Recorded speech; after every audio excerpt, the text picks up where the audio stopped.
ఇక్కడ ఈ కనిపిస్తున్న ఈ వ్యక్తిని చూడండి, బాగా నీటిలో ఆడుతున్నాడు అన్నట్టే ఉంది.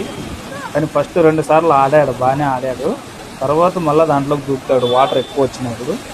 దూకిన తర్వాత చాలాసేపు, అంటే చాలాసేపు, దాదాపు ఒక 2 నిమిషాలు 3 నిమిషాల దాకా ఆ వ్యక్తి అనేది వాటర్లోనే ఇదైపోతాడు, తొందరగా బయటికి రాడు. ఇంకా చివరికి ఇంకొక మనిషి వస్తాడు ఆయన్ని కాపాడడానికి.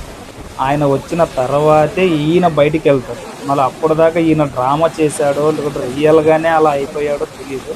మొత్తానికైతే ఇంకొక వ్యక్తి వచ్చిన తర్వాత ఆయనంతట ఆయనే పైకి వెళ్ళిపోతూ ఉంటాడు. ఇదేమో ఎక్కడ నాకు అర్థం కాలే అసలు ఇది. కానీ ఆ వ్యక్తి అలా దూకేసి ఉన్న వాళ్ళకి టెన్షన్ పెట్టడం అనేది తప్పు, అది కరెక్ట్ కాదు. అక్కడ అంతమంది ఉన్నారు, దేంతోనైనా ఆటలాడచ్చు. సముద్రంతో ఒక నీటితో మాత్రం ఎప్పటికీ ఆటలాడకండి, బాగోదు, మంచిది కాదు కూడా.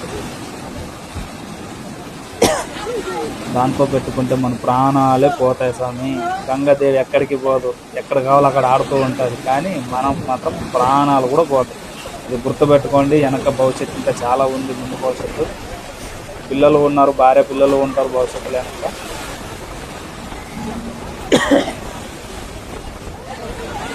ముందు భవిష్యత్తు ఇంకా చాలా ఉంది స్వామి.